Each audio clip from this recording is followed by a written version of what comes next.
Você não é o seu problema. Você não é a sua dor. Você não é a sua história. Segundo Neville Goddard, tudo o que você vive hoje é apenas um estado de consciência, e estados podem ser alterados. Nesta palestra profunda de 1968, Estados e o Ser Meditante, Neville revela algo transformador. Existe um ser eterno dentro de você, que medita sobre a sua vida e projeta cada experiência. Hoje, você vai entender o que realmente são os estados, por que você não deve se identificar com eles. E como mudar de estado de forma consciente, usando a imaginação, o perdão e a mudança radical de atitude. Se você sente que está preso em padrões que se repetem, este vídeo pode ser o despertar que você estava esperando. Alguém dirá: acho que os outros não te entendem. O que realmente querem dizer é: eu não entendo. Essa pergunta me foi feita para que eu explicasse, a partir da plataforma. Quando você usa a palavra estados, acho que os outros não entendem realmente o que você quer dizer com estados, então você poderia explicar. Esta noite, tentarei. As Escrituras nos dizem que todos nós somos filhos do Altíssimo, não apenas alguns, mas todos nós. E nos dizem: contudo, morrerás como os homens e cairás como qualquer príncipe. Salmo 82 versículo 1, 6. Refiro-me aos estados em que caímos. Quando digo que caímos, refiro-me a estados. Há um número infinito de estados. Então, deixe-me definir estados.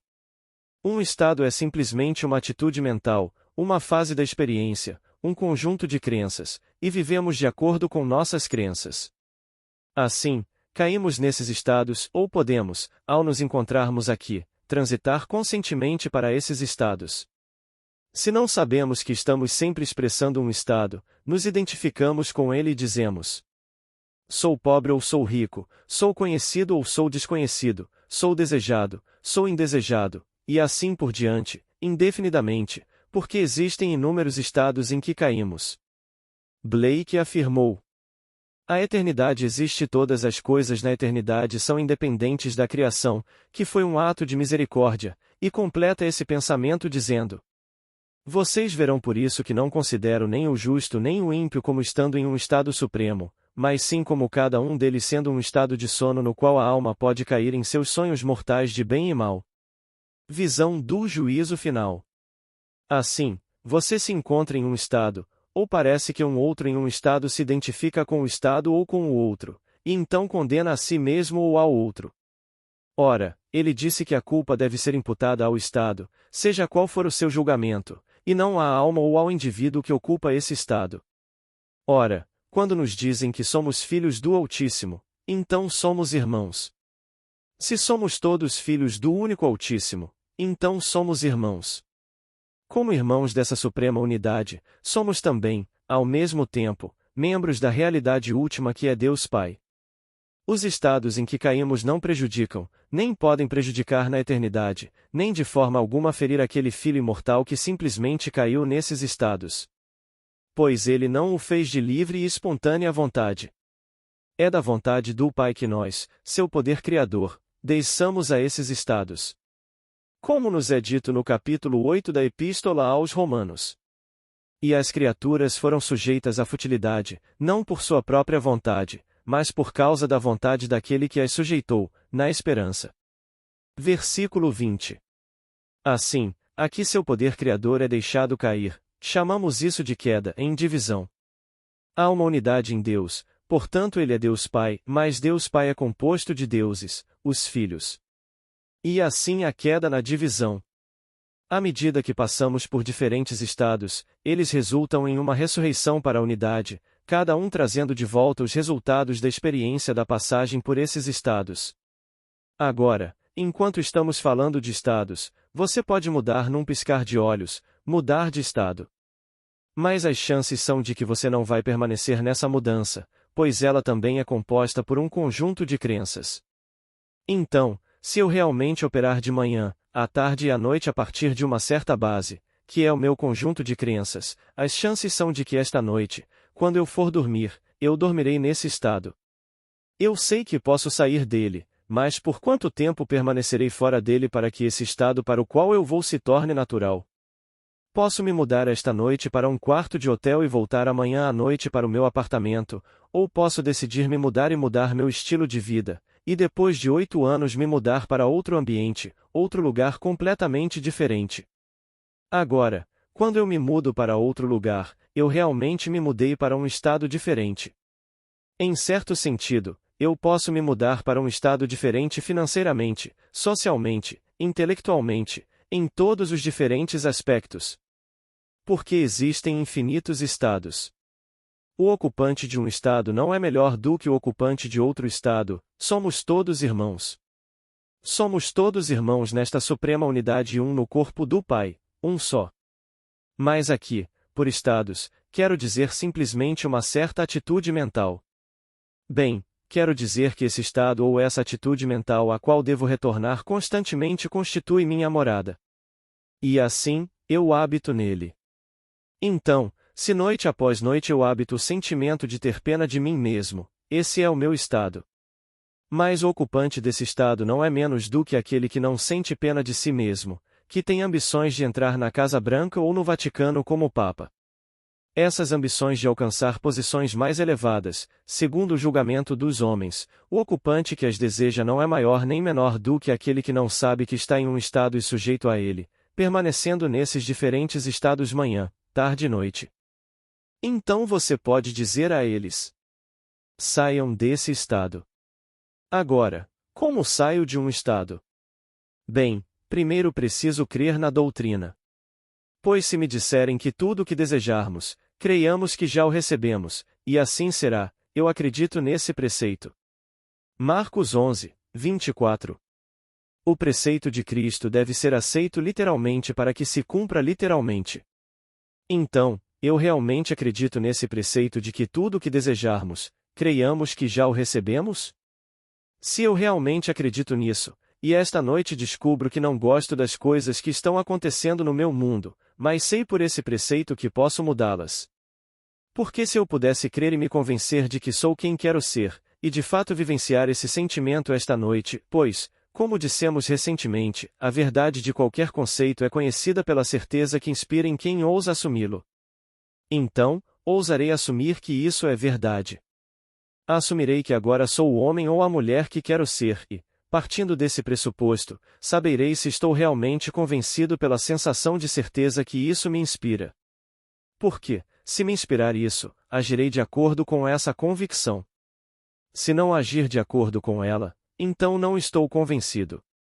Pois Deus no homem é a própria e maravilhosa imaginação humana, e Deus só age e está nos homens. Em todos os seres, mas especialmente no homem, porque Deus é homem. Portanto, Deus está sempre agindo. Bem, eu estou agindo, mas estou fisicamente incapacitado e não consigo me mover. Estou imaginando, então estou agindo na imaginação, e a imaginação é Deus. Sua própria e maravilhosa imaginação humana é Deus. Mesmo que você não consiga mover um membro, esteja paralisado, se você ainda está funcionando aqui, você está imaginando, portanto, você está agindo. Portanto, Deus só age e está em seres existentes ou homens. Então, por estados, quero dizer simplesmente atitudes mentais. A Bíblia começa, isto é, o Novo Testamento, dizendo: o tempo está cumprido e o reino dos céus está próximo. Arrependam-se e creiam no Evangelho. Mateus 3, 1. Bem, a palavra arrepender-se significa simplesmente uma mudança radical de atitude. É isso que significa, de fato, uma mudança radical de atitude. A atitude não precisa ser em relação a outra pessoa, mas sim em relação a mim mesmo. Então, digo a mim mesmo esta noite: o que eu tenho neste mundo para viver? E se eu não puder responder de forma entusiasmada, então, mude radicalmente minha atitude em relação a esse estado. É um estado, e estou me condenando pelo estado em que caí, consciente ou inconscientemente. Você pode começar a sentir pena de si mesmo e, de repente, entrar nesse estado, torná-lo um hábito, permanecer nele e ficar lá pelo resto de seus dias na Terra. Ou você pode acreditar nessa doutrina e simplesmente, embora tudo negue isso, sair desse estado. Eis uma história para ilustrar. Ele está aqui esta noite. Vou citar apenas duas de suas histórias. Ele me escreveu muitas, duas que ilustram este ponto, e muitas outras que eram fantásticas na forma de sonhos, e todas elas são, eu diria, reveladoras. Então, aqui vai uma história, disse ele. Na minha nova casa na praia, decidi, junto com minha esposa e família, que queríamos um paisagismo específico. Decidimos o que queríamos. Quando a decisão foi tomada, fizemos. Ou melhor, pedimos orçamentos. Convidamos 5 paisagistas para simplesmente apresentarem suas propostas. 2 deles nem quiseram participar por causa do solo, afinal, estamos na praia, e eles perdem dinheiro quando aceitam um contrato desse tipo, porque muitas vezes precisam replantar tudo 2 ou 3 vezes. As plantas morrem antes que consigam criar raízes. Bem, escolhemos o melhor, aceitamos o contrato e plantamos 18 árvores e cerca de 4 dúzias de arbustos e trepadeiras. Bom, com o passar do tempo, uns 2 meses depois, isso foi no outono passado, 3 das 18 árvores morreram. Parecia que simplesmente tinham desaparecido. Eu dirigia para casa e tinha que passar por essas 3 árvores quando entrava na garagem. Antes de sair da garagem para entrar em casa, eu simplesmente ficava lá dentro e, mentalmente, me encostava nessas árvores e as sentia vivas. Se não houvesse vento soprando, soprar as folhas, em minha mente eu sentia a pressão do meu corpo contra o tronco da árvore e sentia a coisa, e eu, neste lugar animado, porque eu amo um jardim, especialmente árvores. Então ele disse: eu poderia ter comprado 3 árvores. Poderia ter ligado para a mesma pessoa e simplesmente pedido para que substituíssem as árvores, porque elas morreram. Sabendo como é o solo na praia.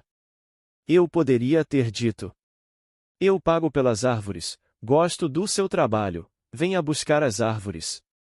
Tudo bem, eu pago. Mas eu não fiz isso. Eu estava testando minha imaginação. E um dia, esse paisagista que tinha o trabalho passou por aqui. Eu estava lá e ele parou. Tudo o que eu disse foi olá e ele disse: passei por aqui várias vezes desde que comecei o jardim para ver como está ficando e notei que 3 dessas árvores sumiram. Acho que o motivo é que meus funcionários usaram nitrogênio demais no fertilizante e isso queimou as raízes, então vou substituí-las sem nenhum custo para você. Na terça-feira seguinte, ele veio e repôs as 3 árvores. Então ele disse: eu fiz isso. Eu poderia ter comprado as árvores, mas eu estava simplesmente testando isso ao extremo. Então ele disse: na manhã passada, a caminho do trabalho, passei por um prédio e vi este lugar. Não conheço ninguém lá dentro, sei o que fazem, mas não conheço ninguém, absolutamente ninguém. Nunca tive contato com o local. Mas, para continuar exercendo esta maravilhosa função, pensei, como seria a sensação de ser o chefe? E então imaginei. Teria que ser um salto enorme no que estou fazendo e, sem dúvida, fazendo muito bem. Teria que ser um trabalho único, para começar. Então pensei no brasão deles, depois pensei no meu nome e no título que eu teria. Depois de pensar em todos os títulos, decidi que não teria título, apenas o brasão e meu nome. Continuei curtindo essa sensação do trabalho. Fui para o meu escritório. Bem, nunca conheci ninguém lá, não os conheço, nenhum contato. Às 10 horas, o telefone tocou e uma agência, não desta cidade, mas uma agência contratada por eles para cuidar de todos os seus trabalhos, me ligou e perguntou se eu aceitaria um cargo. Consegui um emprego neste lugar. Fiquei entusiasmado com a rapidez com que a lei funciona. Estava a caminho do trabalho e, às 10 horas da manhã, lá estava. A solução surgiu por meio de um telefonema. Eu não aceitei o emprego, estava apenas testando esse princípio. Você não precisa permanecer em um estado se cometer um erro, e não precisa permanecer em um estado mesmo se não tiver cometido um erro. Você pode mudar de manhã, ao meio-dia e à noite. Mas aquele estado ao qual você retorna mais constantemente constitui sua morada, e você viverá nele e o perpetuará. Pois, como Blake observou, o carvalho é cortado pelo machado e o cordeiro é morto pela faca, mas sua forma eterna permanece para sempre e reproduz a forma externa pela semente do pensamento contemplativo. Então, qual é o resultado? O que causou isso? O ser que eu realmente sou, que desceu às fraquezas de todos, produziu isso, está meditando sobre isso. Apague-o e eu não lhe darei tempo algum para que o ser em mim, que o trouxe à existência, o restaure e o faça ter a idade que quiser, sem perda de nenhuma parte de seu corpo. Porque ele o trouxe à existência e o trará à existência até que seu propósito seja completo. Esse propósito é seguir um certo padrão de volta à unidade do ser. Então, todos concordamos no início, embora com relutância, pois não éramos voluntários, fomos recrutados e fomos sujeitos à futilidade, não por nossa própria vontade, mas pela vontade daquele que nos sujeitou. Romanos 8, 20. Mas quando retornarmos, seremos o próprio ser que nos sujeitou. Essa era a promessa, e éramos filhos para retornar como o Pai. Agora, deixe-me compartilhar com vocês uma palavra que uso noite após noite. Essa palavra é Davi. Ela significa amar, o amante, amado, mas especificamente significa irmão do Pai. Esse é o significado mais definitivo e específico da palavra, irmão do Pai. Ora, aqui estamos todos irmãos. Ele me chama de Pai após a ressurreição, quando eu retornar à unidade. Bem, então, quem é ele? Ele é o irmão do Pai. Chegará o dia em que eu também o chamarei de Pai, pois ele é o irmão do Pai. Como irmãos da mais alta unidade, somos todos irmãos. Um a um, retornamos, por meio da ressurreição, a essa unidade, pois a unidade foi quebrada em nossa queda na divisão. Portanto, o nome verdadeiro de Davi, no significado mais específico de Davi, é irmão do Pai. Tio. Se você quiser escrever tio em hebraico, é Davi, e aqui Davi, o irmão do Pai. E todos são meus irmãos, mas tendo sido ressuscitado para a unidade, ele me chama de pai, não de tio. Quando ele entra, ele é o pai de todos, pois se ele é o filho de todos, então retornaremos à verdadeira unidade. Pois a unidade foi quebrada com um propósito maravilhoso. Deus criou o poder, descendo por todos esses estados para despertar além do que era antes da descida à divisão. Assim, ela cai na divisão e ressuscita na unidade. No fim, somos todos um. Para mim, um estado significa simplesmente um estado de consciência, uma certa atitude mental, um certo conjunto de crenças. Então eu pergunto: você acredita em Cristo? Você responde que sim. Bem, talvez quando você diz sim, não seja exatamente o que eu quero dizer quando afirmo que acredito em Cristo. Mas você disse sim. Você forma uma certa crença. Eu sei que minha irmã e meus irmãos não acreditam no mesmo Cristo que eu, e todos nasceram na mesma família, foram criados no mesmo ambiente. Mas se você perguntasse a qualquer um dos meus irmãos sobre a crença deles em Cristo, todos diriam que sim. Eles se consideram cristãos. Mas se você pedisse a eles para definirem o que realmente acreditam, eles não conseguiriam dar a definição que eu daria se você me pedisse para definir. Pois eu diria que Cristo para mim é o poder de Deus, a sabedoria de Deus, o poder criador de Deus, e esse é o poder que se manifesta em todos esses estados. E, passando por todos esses estados, ele ressuscita e retorna ao ser que o enviou. Mas desta vez, quando retornar, se tiver cumprido sua missão, será o próprio ser. Então, digo-vos, chegará o dia em que compreenderão que todos estes preceitos são literalmente verdadeiros. Eis um exemplo que encontrarão em 1 João, capítulo 3, versículo 2. Amados, agora somos filhos de Deus, e ainda não se manifestou o que havemos de ser. Mas sabemos que, quando ele se manifestar, seremos semelhantes a ele. E o conheceremos, porque o veremos como ele é. Agora, leiam isso e perguntem-se: bem, um dia ele virá ao mundo e eu serei realmente como ele? Todos os mestres dirão que seremos como ele em caráter, seremos como ele em sua atitude perante a vida, seremos bondosos e atenciosos. Quando adquirirmos todas essas qualidades, então, bem, seremos como ele. Esqueçam isso. É literalmente verdade, vocês são como ele. Ele está nas profundezas da sua alma, meditando em vocês. Falo por experiência própria. Era 1936. Ele é chamado de rocha. Da rocha que te gerou, te esqueceste do Deus que te deu a luz. Deuteronômio 32, 18.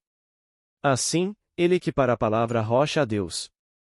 Sentado em silêncio, de repente, diante da minha visão, surge uma rocha, um enorme quartzo, e esse quartzo se fragmenta, se divide. Enquanto o observo, ele se recompõe na forma de um homem, e esse homem está sentado na postura de lótus, em profunda meditação. Observo atentamente, cada vez mais atentamente, e enquanto observo, vejo a mim mesmo. Aqui, estou me observando em profunda meditação e ele está meditando em mim. Quando ele desperta, eu não desapareço, eu sou ele. Ele está se submetendo, pois aqui apontando para si mesmo está a sua emanação. Até que esta coisa chamada Neville, que está diante de você, e aquele que a trouxe à existência, literalmente sem esforço, simplesmente a restaura. Cortem-lhe a cabeça 1000 vezes, e ele a restaurará. Derrubem o carvalho 1.000.000 de vezes, e pela semente do pensamento contemplativo, essa forma eterna ele a restaurará. Nada deixa de existir porque todas as coisas existem na eternidade, e estas são simplesmente trazidas à existência pelo ser meditativo dentro de você. Então eu lhes digo, ele se parece exatamente com vocês. Quando o virem, ele será como vocês, só que elevado à enésima potência. Vocês nunca viram seus rostos tão belos, com um poder tão majestoso, uma força de caráter tão grande. Ninguém neste mundo seria tão arrogante a ponto de acreditar que poderia alcançar isso quando o visse. E, no entanto, ele está olhando para si mesmo. Ele sabe que não é outro ser, é ele mesmo. Ao olhar para ele, ele brilha. A coisa brilha e brilha e brilha como o sol.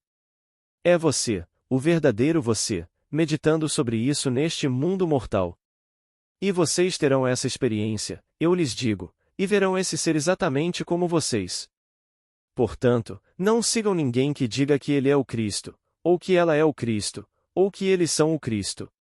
Se alguém vier e disser: eis ali o Cristo, ou eis ali ele, não acreditem nele. Marcos 13, 21. Não vão além, porque quando o virem, ele será como vocês. Bem, você já viu alguém neste mundo que seja realmente como você? Ah, um pai e seu filho. E você diz que nossa filha se parece conosco. Mas ela certamente tirou fotos nossas e as exibiu, e não diria que são fotos da mesma pessoa. Mesmo gêmeos, eles não têm a mesma impressão digital, o mesmo cheiro, e um cão farejador não conseguiria identificar o gêmeo que você procura se ambos fossem iguais. Se fossem idênticos, teriam a mesma impressão digital, o mesmo cheiro, o mesmo som de voz, tudo seria perfeito, igual, sobreponha uma a outra e você não conseguiria distinguir. Mas isso não é verdade. Então, quando eu o encontrar, eu o reconhecerei. Por quê? Porque sou como ele. Então, quando você o vê na profundidade da sua alma, você está se vendo em meditação. E este é o ser que desceu a esses estados e então medita, e você é a sua emanação, a sua projeção. Você está desempenhando todos esses papéis. No fim, quando ele despertar de sua descida e começar a ascender, você será ele. E isso é a vida. Todos neste mundo irão passar por isso. Só existe Deus. Não há nada além de Deus neste mundo. Passamos por isso um por um. Todos despertarão. No âmago de nossa alma reside esse ser. E não há dois iguais, porque somos irmãos. Tendo sido subjugados, quando retornarmos, seremos Deus Pai. Então, quando você pega essa palavra maravilhosa, Davi, e vê que ela significa especificamente o irmão do Pai. Eu o chamo de pai. E quem é o outro? Ele é o irmão do meu pai. Eventualmente, também o chamarei de pai, mas por enquanto ele é meu tio amoroso. Eu o chamarei de pai no dia em que ele realmente ressuscitar e retornar à unidade do ser. E esse é Davi. Essa é a peça, o mistério de tudo isso. Então, voltando ao início, esses são os estados. Você pode ser qualquer homem, qualquer mulher que desejar neste mundo, se compreender o mistério dos estados. Um estado é simplesmente uma atitude mental, um conjunto de crenças, uma fase da experiência. Agora, não seja como a lua, que, assim, muda a cada instante.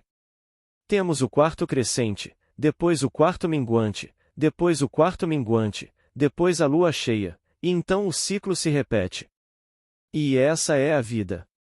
O mundo tem todas essas fases e se repete indefinidamente. Há pessoas que, em certas épocas do ano, sempre se encontram na mesma situação, seja por causa de um aniversário ou, como agora, por causa do dinheiro a ser enviado ao governo. Ano após ano, elas chegam a um determinado ponto, que é esta época do ano, e descobrem onde está o dinheiro, ele sumiu, e então elas arrancam os cabelos, porque isso acontece durante toda a vida delas. Há outras pessoas que seguem um caminho diferente. Eles criticarão quem tem esse padrão, mas eles mesmos têm outros padrões. Como, por exemplo, toda vez que ele come morangos, sua pele fica irritada. É um padrão. Não há razão alguma para que comer morangos cause uma erupção cutânea, mas se você lhe disser isso, ele dirá: sou alérgico. Mas, se você lhe disser que sou alérgico ao dia 15 de abril, ele não consegue entender. Ele é alérgico a morangos e você é alérgico ao dia 15 de abril. Mas isso não o impressiona nem um pouco, porque ele não entende o mundo dos estados. Nós só lidamos com o mundo dos estados. Existem infinitos estados e combinações de estados, e Deus, sua própria e maravilhosa imaginação humana, se divide e passa por esses estados. Felizmente, há um limite, e então a infinita misericórdia que está dentro de você o ultrapassa e o redime. Desperta a si mesmo. Ao despertar a si mesmo, aquele a quem submeteu ao tormento, pois foi um tormento, ele aumenta seu poder pela descida aos estados e retorna trazendo seus dons. Seu talento é fruto da experiência adquirida em diferentes estados e ele pode demonstrar o que fez com ele. Agora vou lhe contar qual é o maior talento. O talento é conquistar através do perdão. Esse é o seu maior talento. Bem, perdoar significa testar minha capacidade de entrar e participar da natureza do oposto. Vejo alguém em desespero. Consigo representá-lo para mim mesmo e vê-lo como ele gostaria de ser visto por mim, e me convencer de que isso é real? Na medida em que me convenço de que ele é o homem que eu quero que ele seja, ele se tornará esse homem e, assim, eu o conquistei através do perdão. Simplesmente o tiro de um estado e o coloco em outro. E assim, cada pequeno ato de bondade desse tipo é uma pequena morte à imagem divina, porque eu me sacrifico. Eu estava vivo para o que vi, morrerei para o que vi e agora viverei para o que quero ver. Portanto, cada gentileza para com o outro é uma pequena morte à imagem divina. Ao representar os outros para mim mesmo como eu gostaria que eles fossem, eu me convenço de que eles são e, na medida em que me convenço, eles se tornam isso. À medida que se tornam isso, eu morro para aquilo a que vivia antes, pois vivia para aquilo que pensava que eles eram, e então morro para isso deliberadamente. Portanto, eu a dou por mim mesmo. Ninguém me tirou a vida, eu a dou por mim mesmo. Tenho poder para dá-la e tenho poder para retomá-la. João 10, 18. Assim, eu a entrego ao que vi e a elevo ao que estou prestes a ver. E assim, eu os ressuscito, colocando-os em outros estados. Mas antes de voltarmos, disse ele, quantas vezes devo fazer isso? 70 vezes 7. Significa multiplicar 70 por 7? Não, quantas vezes forem necessárias. Porque somos irmãos e no fim, não somos apenas irmãos, somos o mesmo Pai. Esse é o objetivo. Portanto, somos todos irmãos ao partirmos e todos retornamos como o único Pai. E assim, a maior coisa é vencer neste mundo pelo perdão. Pois perdoar não significa que eu diga a você: olha aqui, não faça mais isso. Eu te perdoo desta vez. Quando eu te deixar, se você ainda estiver na minha mente como era quando veio a mim, eu não te perdoei. Perdoar é esquecer completamente o estado. Se você viesse a mim e dissesse que fez a coisa mais horrível e eu realmente te perdoasse, eu nem me lembraria do que você me disse. Porque só agora vou ver o que você quer que eu veja. Então, se eu me convencer de que você é o que eu quero que você seja, eu esqueço o que você era. Isso é perdão. Bem, quando alguém lhe diz que você está perdoado e, toda vez que o vê na rua, sabe exatamente o que você confessou e passa por você com um pequeno sorriso porque sabe o que você confessou, que tipo de perdão é esse? Isso não é perdão, perdão é esquecimento completo. Como Blake nos diz, a arte de viver é esquecer e perdoar. Então, se eu não perdoar completamente, não consigo esquecer, porque perdoar é mudar minha atitude em relação ao outro. Bem, se eu mudar minha atitude em relação ao outro, não importa realmente o que ele fez, pois não vou confundi-lo com o estado que o obrigou a fazer o que fez. Ele estava apenas em um estado quando desempenhou o papel da prostituta. E quem é alguém neste mundo para condenar esse estado? Não condene o indivíduo que entrou nesse estado. Ele desempenha o papel do ladrão. Quem nunca? Em sua infinita misericórdia, os papéis que desempenhamos permanecem ocultos para nós. Se o homem pudesse agora, de repente, antes de ressuscitar, ver quem ele é e saber que é o ser que desejou tudo, se ele pudesse se lembrar de antes desse momento no tempo, ele morreria de choque. Seria a morte eterna ver os horrores que cometeu neste mundo, pois ele passou por todos esses estados, porque até que ele saiba o que está fazendo, ele cai em estados. Leia nos jornais. E o objetivo de toda essa propaganda de hoje à noite, nessa pequena campanha, é fazer você acreditar no que eles querem que você acredite. Colocar você num estado. Não importa como eles consigam isso. Não confie mais nele, confie em mim. Eu assumo o controle amanhã, mas enquanto isso, confie em mim. Então, chegará o momento em que eu também assumirei o controle. Eu me meti na corrupção, e eu sigo em frente e vocês permanecem. Por que eu votei nele? Esta noite, milhões de pessoas se fazem essa pergunta sobre a intensidade do seu voto há alguns anos. Elas se deixaram levar, amigos meus que nunca votaram em outro candidato que não fosse republicano. Então surgiu uma sugestão na TV: você confiaria em um homem que apertasse aquele botão? Você confiaria nele na Casa Branca? Claro, milhões de mães, com seus filhos prontos, elas não confiariam nele a menos que fossem 100% republicanas. Não só saíram para votar em outro candidato, como também fizeram campanha, dedicaram seu tempo e seu dinheiro. Hoje, quando vou às suas casas em Nova York, não consigo mencionar a palavra, porque elas estão tão cheias de animosidade em relação ao voto que não consigo tocá-la. E não tenho o direito de dizer eu avisei, porque elas já sofreram o suficiente. Mas elas se deixaram levar por quê? Por um estado de espírito. Elas se deixaram influenciar por um estado de espírito. Se eu te influencio em qualquer estado de espírito, você age de acordo com esse estado, é inevitável. Coloquem você em qualquer estado e você será sustentado por ele, e você justificará esse estado, e tudo o que o estado contiver em você crescerá como uma linda e maravilhosa árvore frutífera. Então, não estou dizendo qual estado está certo ou qual está errado. Estou pedindo que você simplesmente julgue com amor. Se alguma vez estiver em dúvida, faça sempre o que é certo, e então estará fazendo o que é certo. Quando estiver em dúvida, faça o que é certo. Alguém vem até você e diz: quero um emprego. Não pergunte: como você foi demitido?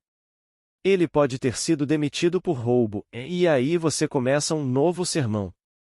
Não é da sua conta. Ele quer um emprego. Faça o que é certo. Deixe que ele descubra, deixe que os outros descubram, mas não diga o que normalmente seria seu impulso de dar-lhe um sermão. Talvez ele tenha roubado, eu não sei. Talvez ele não fosse qualificado para o cargo, talvez fosse.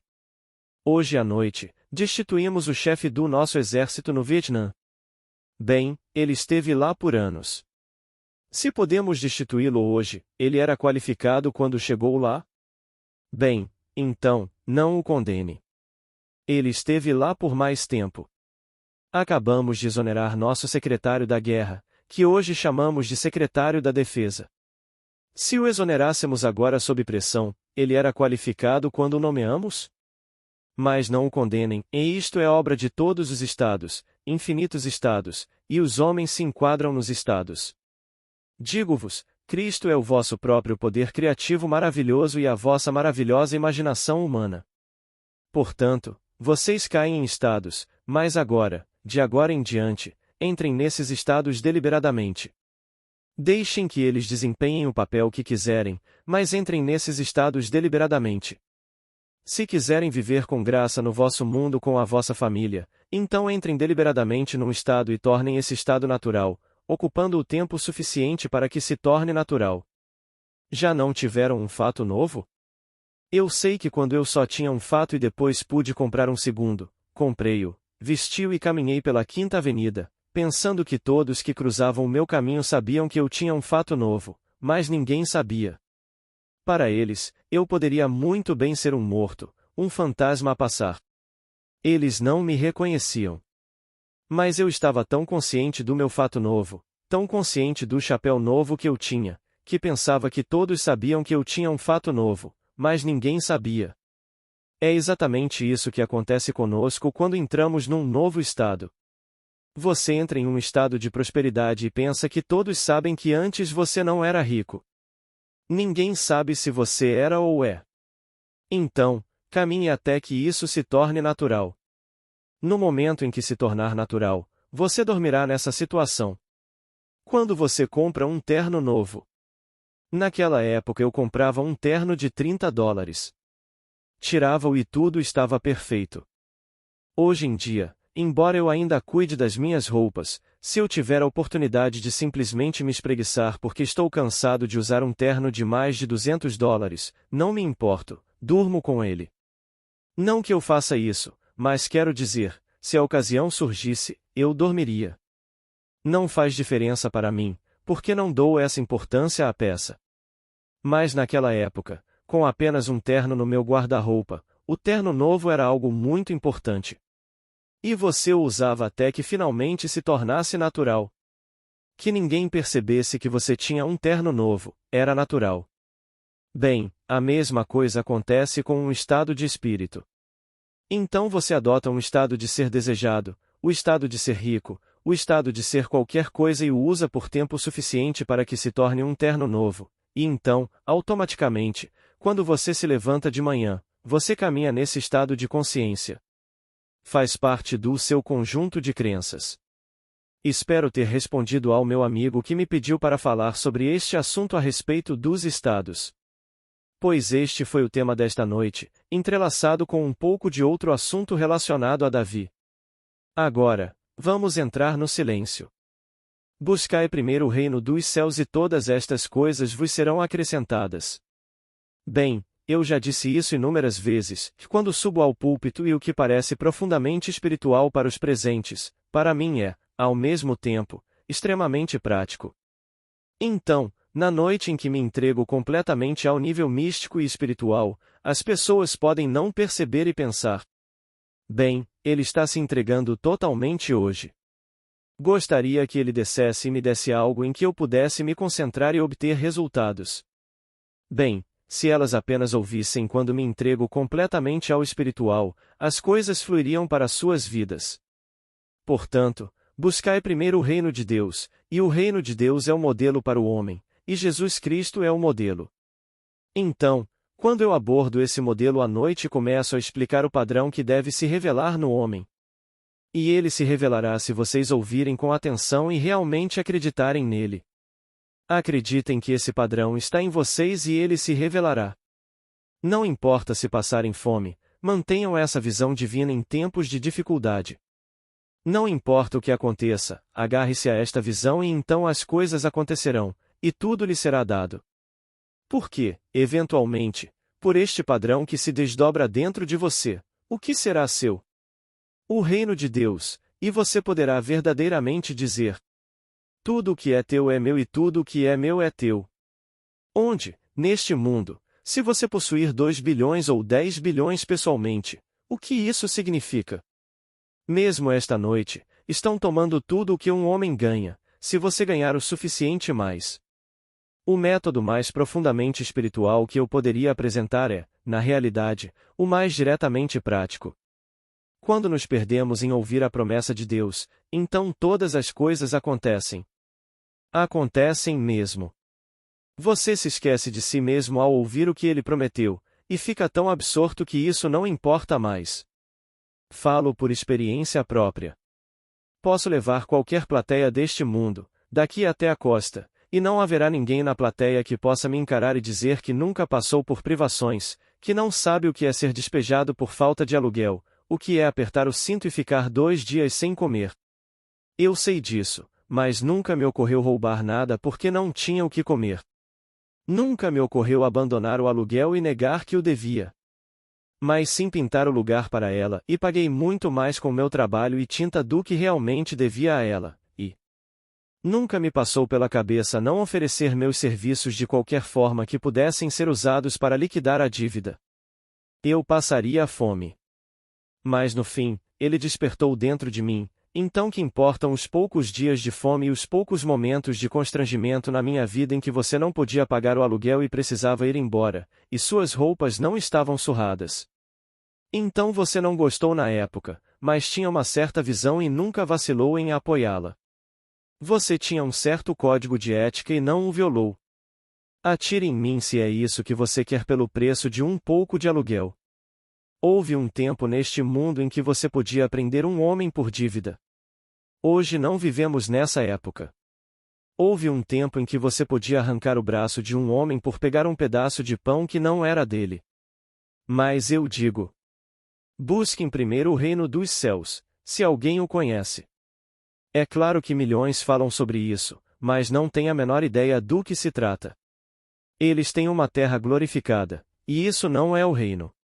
O reino dos céus não é um lugar, é um estado de consciência, um estado criativo onde tudo está ao seu alcance, porque você pode imaginar. E você não precisa de pão, nem de um lar, nem de. Você é um poder criativo. E você não pode usar nenhum símbolo aqui para descrever, nem mesmo vagamente, esse mundo do qual falo. Então, na noite em que me dedico totalmente ao espiritual, posso lhes dizer, essa é a noite mais prática, pois vocês se perdem no que estão ouvindo, e quando se perdem por tempo suficiente, deixando de se lamentar e se deixando levar, então as coisas fluem. Lembro-me daquela noite na Columbus Circle, em Nova York, nos tempos áureos da Grande Depressão. Eu não tinha um tostão, nada, nem pão, e todos falavam contra Deus. Pedi um pequeno palanque. Não tinha permissão para falar, mas quem tinha me concedeu. Então, subi ao palanque para defender a Bíblia. Estavam todos aglomerados ao meu redor, discutindo acaloradamente, porque se Deus existisse, deveríamos ter apenas café e rosquinhas. Bem, eles estavam tomando café e comendo rosquinhas de qualquer maneira, mas... E isso era na antiga Columbus Circle, que agora não existe mais, e hoje há prédios enormes no lugar. Quando desci do palanque, havia uma nota de $10 aos meus pés. Peguei-a e todos me viram com a nota e disseram: essa não é a sua. Então eu disse: me deem o número de série e ela é de vocês. Boa noite.